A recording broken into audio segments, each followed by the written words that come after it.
Alright,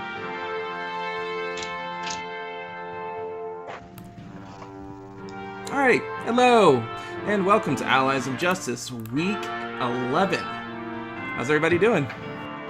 Doing alright. Great. Doing pretty well. Pretty tired, but I'm alright.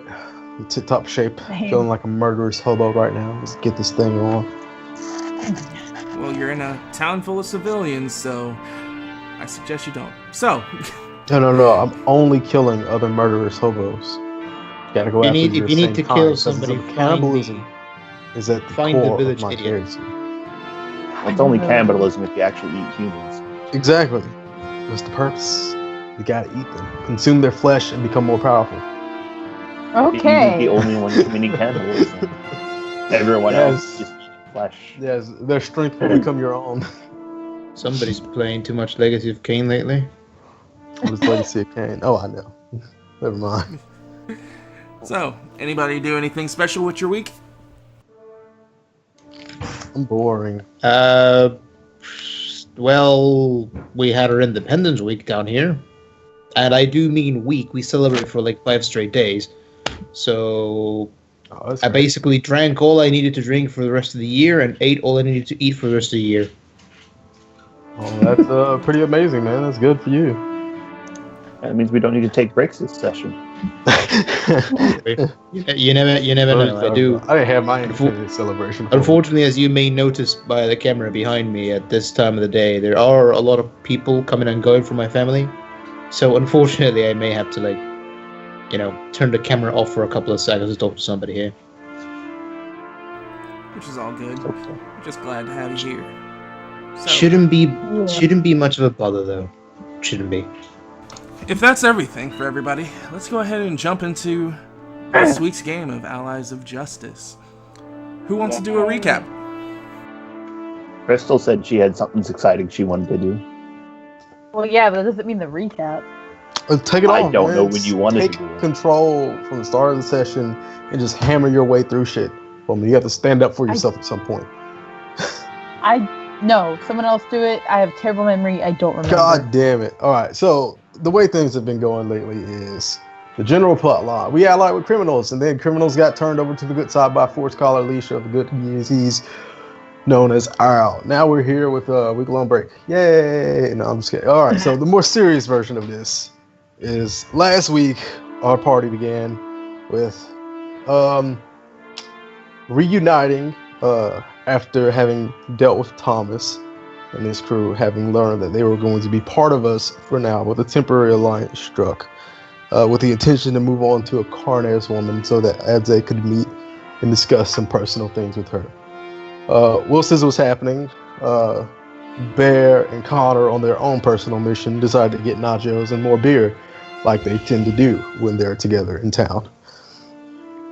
While this happened, the party met with a young Verve woman who was highly enthusiastic in meeting them and somewhat naive to their judgment, whereupon they reunite with Connor and Bear.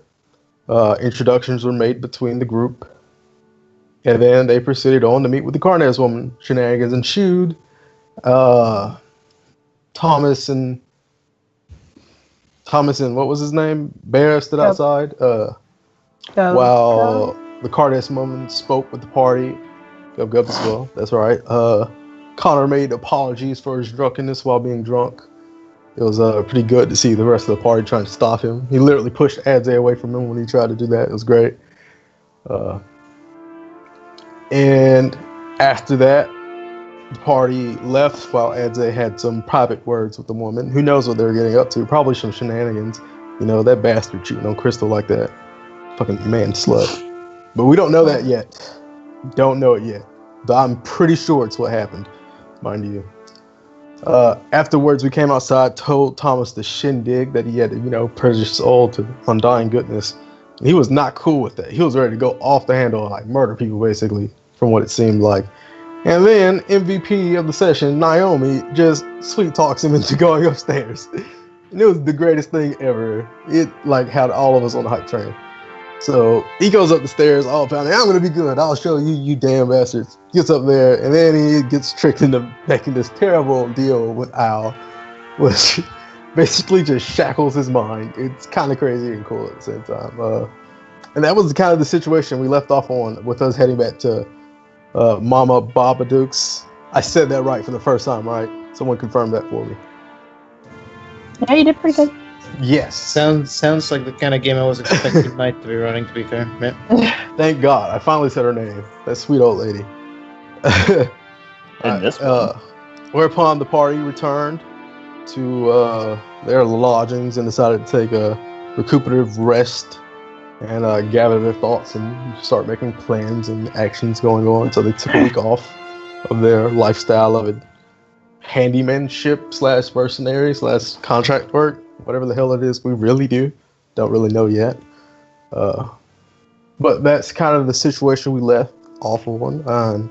I think picking up where the session is, Ash might have a few things to say, but it seems like Crystal has a plan. So that pretty much cuts everything that introduces us to this week. And with that, we open up the scene. I'm guessing you guys are staying at the hut? Or are you moving back to your cave? I would be back at the cave. Also, aliens, I can't look at Skype because Skype's being captured on OBS, so messaging you there is a bad idea. But Connor, he's going to be spending as much time near Mama Babadook as he can, just like taking care of that old lady. He's in love with her, like secretly, not in like a sexual, romantic way, but like he's just in awe of this older woman who he really respects. So as much time as he can be around her, he's like, oh, Mama Babadook, just treat me so well. Crystal would just be with the majority of the party, so. Got it. So as time passes by, eventually the week goes by, everybody gets their own little bit of adventure in, or responsibilities. One of these nights at like 3 a.m. At the point the week passing by. As we get to today's session, the sun rises over Arturo, much like it does every day, with heat and discomfort for the non-locals, as we see the scene opening up, waves crashing onto the sandy beaches as the camera zooms past the waves and heads into the forest of elk, piercing through what looks like large or big cats around the size of large dogs stalking through the forest. Some armored lizard-like creatures burrowing into the ground and going out of sight, and finally making our way through the forest to our familiar hut that our heroes have been residing in for the past almost month now. It's been a long trek of living here in Arturo, and it's been up and down. Good things happen, really bad things have happened, but we find ourselves in front of this very familiar hut. As Crystal, I believe you can take it away. Yeah. So Crystal would be walking back and forth nervously, and to anyone that would be near her, this would be kind of a shocking sight, because you've seen her in only one of two moods, either really angry or just not caring, and to see her kind of anxious is worrying. So after a while, she would stop and then began walking to the hut and start looking for Connor. And she would start calling his name. Connor stirs, looks up from his book. What's going on? He's sitting near the front porch or / the doorway. He likes to sit in doorways. I don't know if I've said this before, but that's kind of like his main hobby. Sitting in doorways and reading books, just taking up the entire space to himself. So he's probably there at the front door, having to move like every time someone comes in or out, but that's where he is. Connor, I really need to talk to you. What? What's going on, Crystal? She'll sit down beside you, and she'll look around to make sure that no one else is around. Connor will do the same, even though he's not sure why. Connor, do you remember what I told you when we went out and had drinks about my sister? Connor draws in a short little breath and promptly snaps his book closed, sits up a little bit more straight. He's like, "Yes, Crystal, what is it?" This past week, I found out something really worrying about her. I found out that she might be in the captivity of the Gank brothers. Connor, his eyes go a little bit wide when you say this, and like a grimace takes over his face. He says, "If your sister is indeed inside the captivity of the Gank brothers, this moves up our timetable significantly." He says, "We should tell the others." He looks at Crystal. I don't know. I don't trust them as much as I trust you. Connor looks over to Crystal and he says, "Crystal, you remember our conversation in the bar? Do you remember it?" And he says, "Please say you remember." "I don't remember most of it. I was very drunk. But I remember some parts, and this is important. We talked about this. We will not abandon you, Crystal. We are a new type of family, one could say. We're comrades in arms." And he gives like a little smirk at this. And he says, "You have to trust us. And we promise, or at least I do, that we'll stand by you when the time comes." She'll sigh. I suppose that's true. Fine. We can tell them. They'll probably need to know eventually if we were to go look for her. I was thinking we should question Thomas to see if he knew anything about it, though. Connor kind of gets like a thoughtful look when he says, "That could work. Let's gather everyone around and just step around and be like, 'Everyone over here!' And just start yelling out, 'Everyone! Fire! Alarm! Talk session! Something!'" Like a madman, just going crazy, ballistic.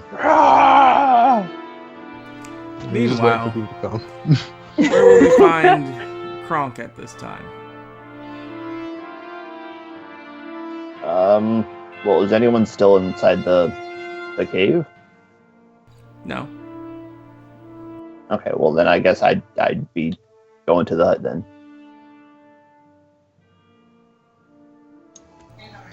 Such decisive action. Well, that's where I was before.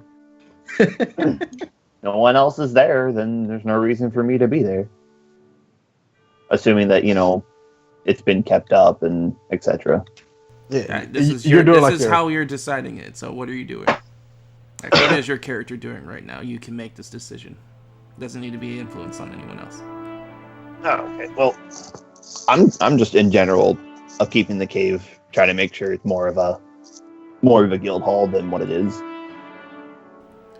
So, with you, most likely accompanying you in this endeavor would be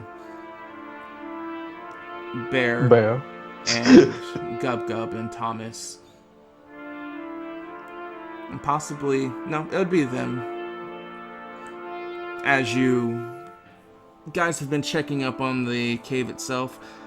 Coming back here, there were animals that were poaching up in here, but with the four of you making your way through here and kind of running things out, there hasn't been much of anything dangerous, at least, trying to squat in your guys' cave. So really needs to work on that goddamn door.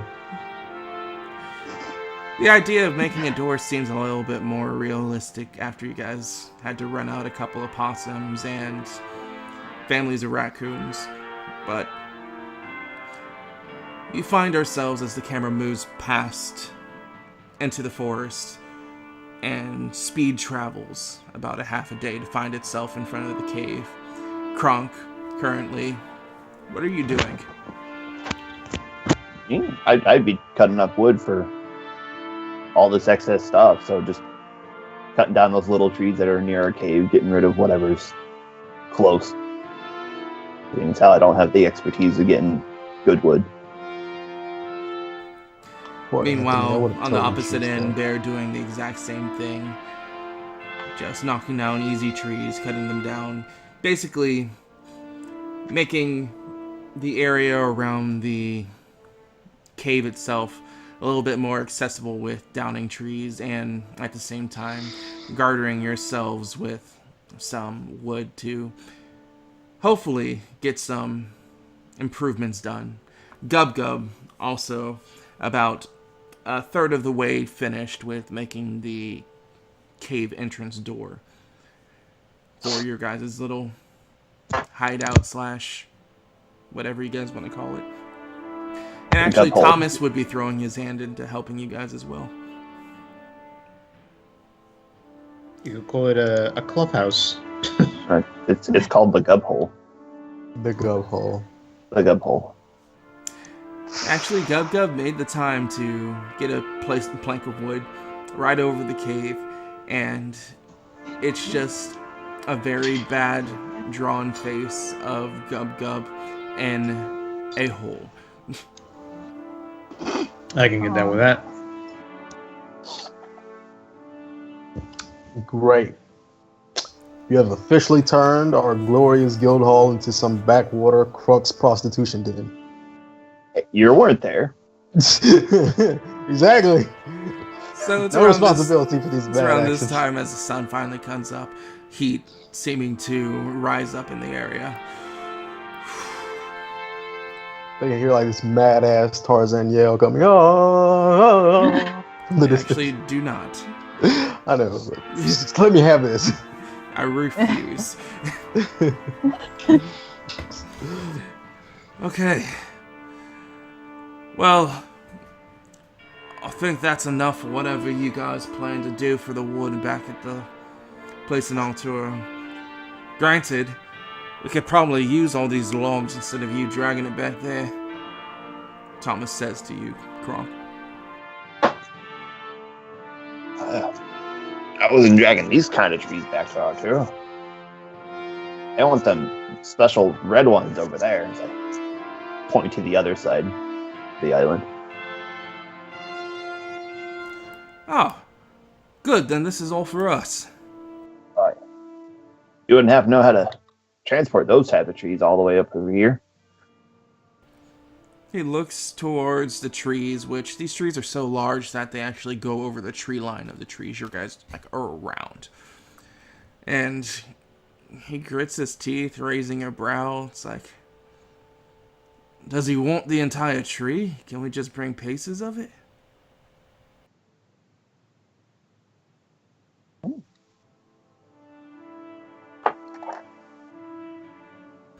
Does Kronk that thinks for a minute, checks his notes.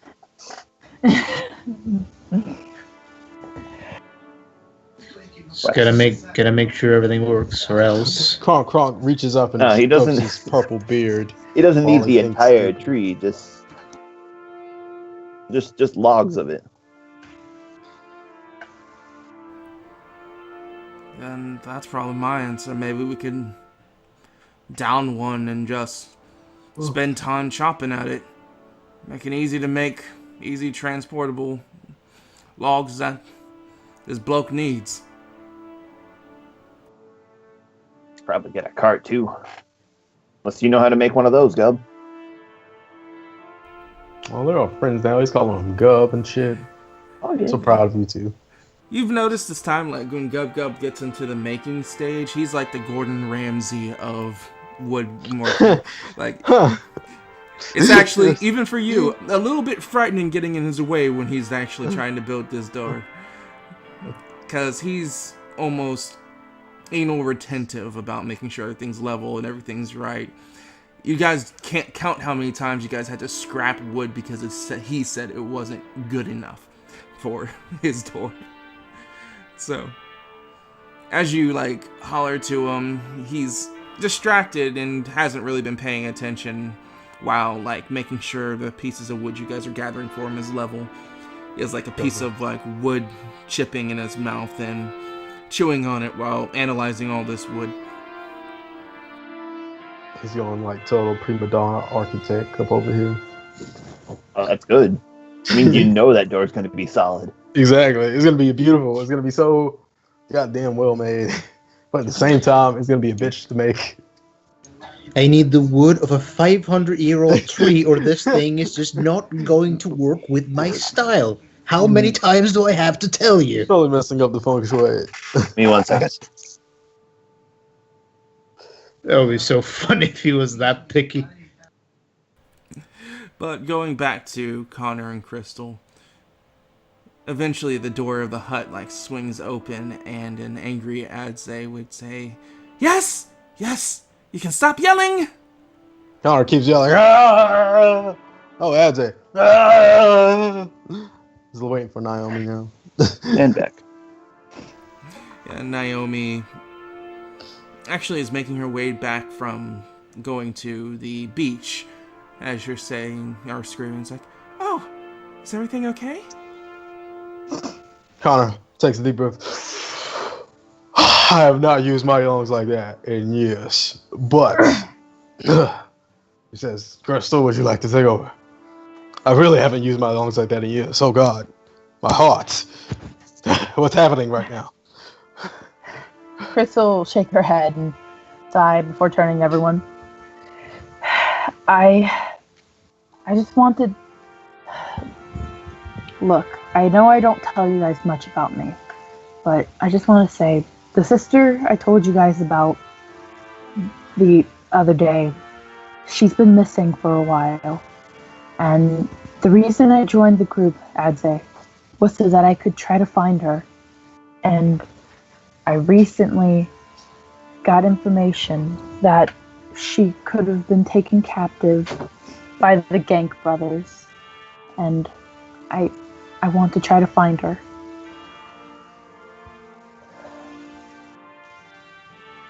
You think, huh? Crystal, why didn't you say anything? Connor looks at Adze like he's a moron. She just did you for. I mean, if you had all this time... Look, of course we're gonna help you on this, so... This might push timetables up. We probably need to go ahead and get Kronk and Thomas and Bear. Connor nods, but he's still doubled over wheezing. Speaking of Thomas, I was thinking that maybe we could ask him, since he was a former Gank Brother member, and see if he would know anything about her. Such a mouthful, Gank Brother member. I mean, it's been really... You know, it's difficult, you know, cornering the market on cool names for gangs. Like, they've all been taken. Yeah. We're going to call him a Gank disciple. No, he's been really, we'll figure something out. During this time period, you notice, ever since that day, whatever you guys done to him, he's almost had an anger or resentment to even bringing up his past life that he doesn't even want to anymore. That's all cool and well, but I thought the perfect name for like all of the non-brother Gank brothers, Gank boys. Yes. Oh my god. It's Connor, so good. is that really the time right now, Connor? Connor looks over. Shut up, Adze. Just gives him like a pouty look. The perfect time. I know like he doesn't like man talking in one of the about plays it. we used to watch as children. I know that he doesn't like talking about it, but he might be able to tell me anything else about her. No, if he knows it will help with the cause of good, perhaps he'll be willing to listen. I hope you're right. Well, Connor, Crystal, you know nodded how at- long the travel is going to be to get over there, and it'll probably be faster if you guys go ahead. I don't want to slow you down. Kind of just nod. Makes sense. I think it would be safer if you stayed here, yeah. But I don't want to leave you here alone. Oh, I can Naomi stay. could stay with him, Fana says. But then he looks at both of them and then he says, "Don't do anything I would not approve of you two." And then he steps over to Crystal, puts his hand over her shoulder, looks at Adze directly, and he says, "You in particular, young man." Connor, I told you, we're not together. Connor looks at you and says, "Crystal, you don't have to lie with me. I support your love." Just roll her eyes. After that. She'll just roll her eyes before smiling at them. Thank you. Are you sure this guy is not a terrible bard?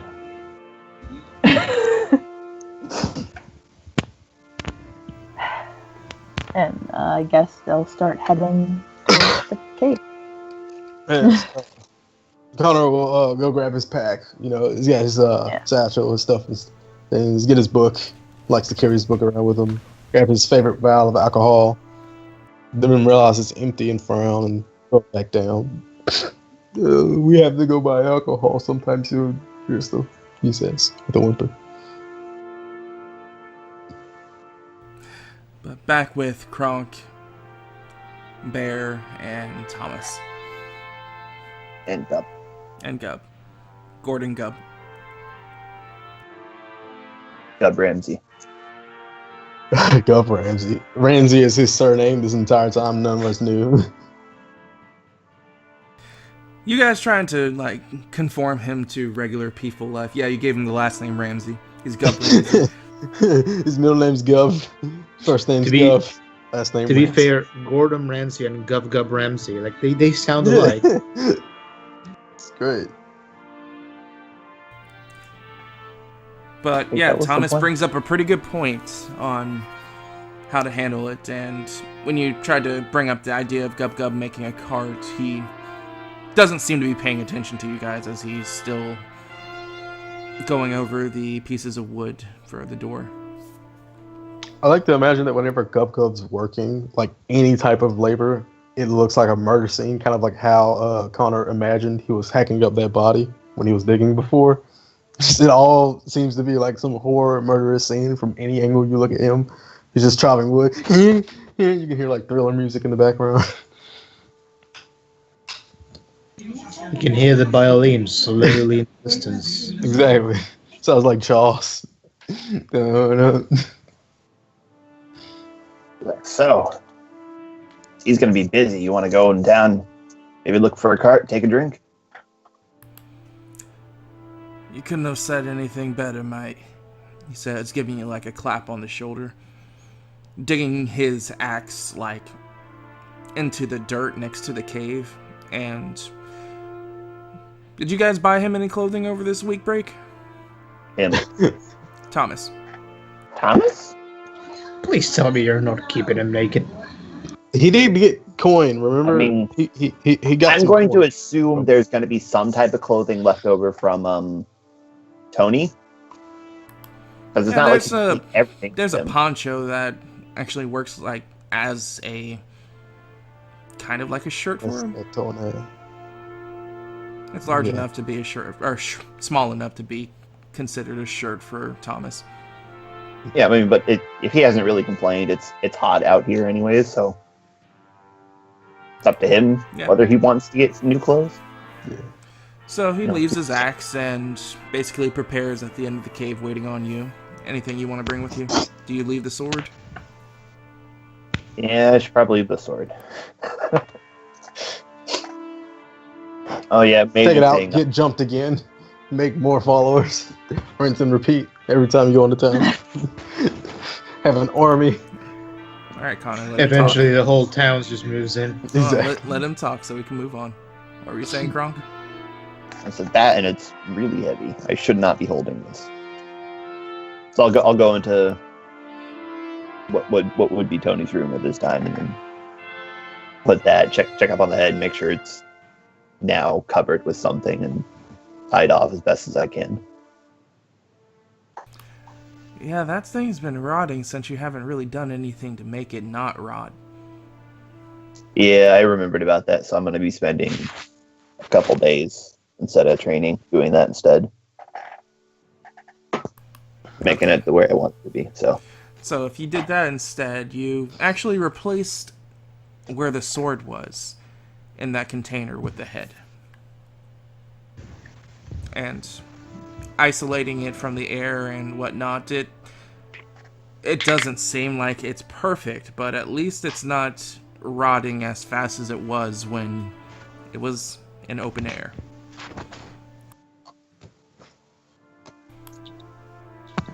So as you get ready, make your way back to Thomas. Oh, Bear will stay here with Gub Gub. I look over to Gub Gub. Is he still focused? Actually, during this time, Gub Gub's actually taken the reins on Bear when he's been in his Gordon Ramsay. Like, Gub Gub's been running this entire operation here ever since you guys got back. Gub Gub has inserted himself as Alpha Crux. New pack leader. I mean, after everybody looks at how he cuts wood, no thank you. He can keep that job. I ain't risking taking it away from him. Well, we're the one cutting the wood. He's just giving orders. But yep, nope. As long as Gub Gub's in his Ramsey mode, we'll let him be him. Like, all right, well, take care. Don't hurt each other. Gub Gub just points his finger like Sauron. Gub Gub wouldn't have to if Bear doesn't bring another broken piece of wood again. Oh, Bear, sorry. As you guys give off a chuckle and make your way back to Elp, going through the mud walk, which, actually, since it hasn't rained for a couple of days, it's been a lot easier to traverse, only getting, like, your feet stuck in it instead of, like, sinking halfway down in it. So that's been a lot easier currently. Though, getting kind of used to the area, it's been a while since the last time it rained, so you're almost promised that there should be a rain coming sooner or later. You don't know for sure yet, but you feel like it's well overdue. So as you make your way back to Elp, eventually, the sounds of striking metal to metal, almost at equal distance between Crystal and Connor making their way, and Kronk and Thomas making their way, starts to ring, like, for Crystal and Connor towards the north of you, so further into the forest, and for Kronk and Thomas to the west of you. Connor will stop and he will draw Crystal's attention. Crystal, you hear that? Oh, something must really be happening. I don't normally hear things like this. I'm so caught up in my head all the time. Perhaps we should look into this. It's on our way, correct? It would not be. Relatively. You guys are going northeast. You hear this to the north. All right, so just so, because I don't remember us getting an actual spot.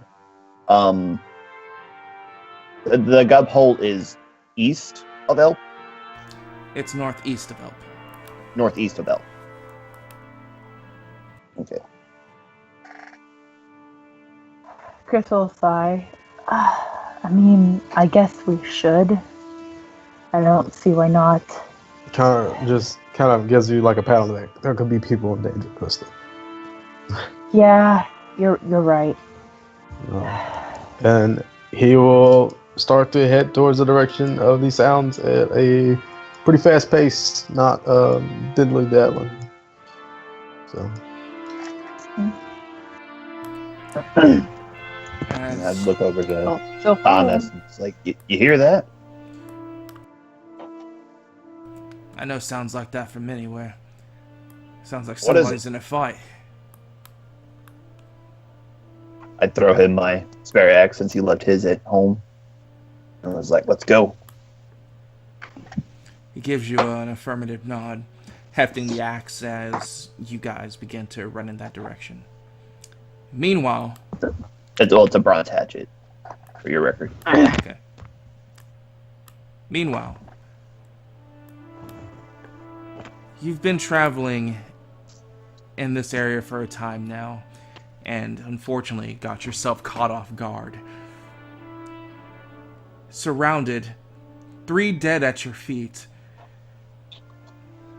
10 more Crux currently surrounding you, daggers drawn, some with bows, already like brought to a wall, or not a wall, but like a large boulder, slowly getting surrounded. Why don't you go ahead and describe yourself as the scene kind of moves in and shows the singular iota of a person standing against this unbelievable odds. So inside this entire mess, you find a half orc of a... Can't really see the height, but it's clearly a man who's on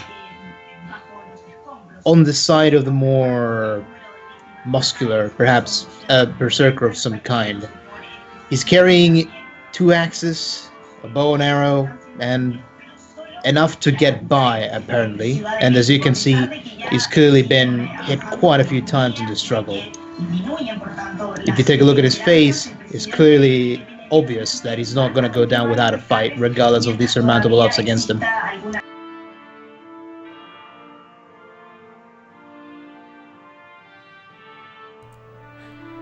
And as he stands there, slowly starting to breathe, inhale a little bit heavier, one of the Crux talks out louder with a sneer. You don't got much time left.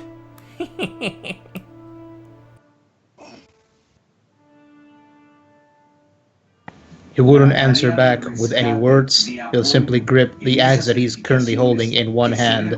An axe that for many other people will be something that will be wielded in 2 hands. Clearly, he's completely done with words at this point.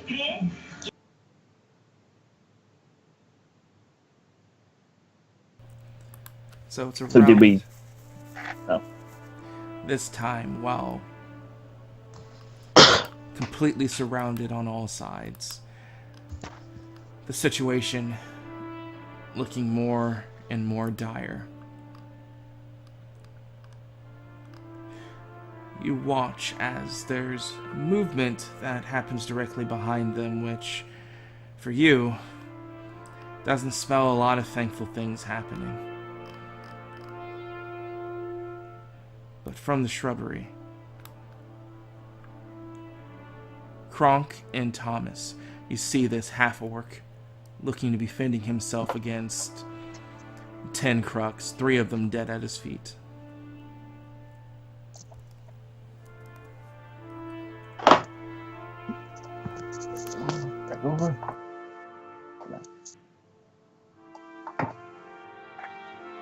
We give a shout to the half orc, like, you need a hand? The orc will be taken aback by hearing an even slightly friendly voice from outside, and he just yelled back, "What do you think?" Looks like he got it right. He's good. I don't know. I think it's time to cut up some more cruxes. Hey, Thomas? Thomas just gets this grin over his face as he hefts the hatchet. Let's have some fun. Boy. We have turned Thomas into a repressed murderer. He can't do what he wants to do all the time anymore, so he's going completely ballistic when he can. Exactly. That's what makes him even stronger. What the hell is wrong with us? We're so terrible. We've made a monster. I didn't want him to be tricked into it. That was my. That's how you know. Yeah, he was kind of tricked We into didn't it. trick him. Naomi he just didn't. said sweetly, See, "Hey, you're not a bad guy." Naomi did. You were going to force him. No, I was going to take him to jail since he wasn't Yeah, going to. take him to jail. He's not going to help, and he's not going to fully review on his own will. Then he's going to jail for his crimes. Look on the bright side, guys. It's not like that. It could have been worse. It could have hired a troll, murderous troll, to follow you around everywhere. To be fair, though, we had no idea, or at least I didn't, that by him agreeing to this, he would be magically dominated by a superior being's will to stop him from doing violent things. I had no idea that was going to happen. Anytime a god is involved, always expect the person at the other end to not have any control of it. Expect NPC status. As long as it works. As we get geared up for this combat, we're going to take a small break so I can finish setting up the map. So this is going to be about a 5 to 10 minute break. So with that time, it's time to get some water and whatnot. And yeah, we'll be back within that time. So see you soon. Peace. I'll be back in a couple of seconds, actually.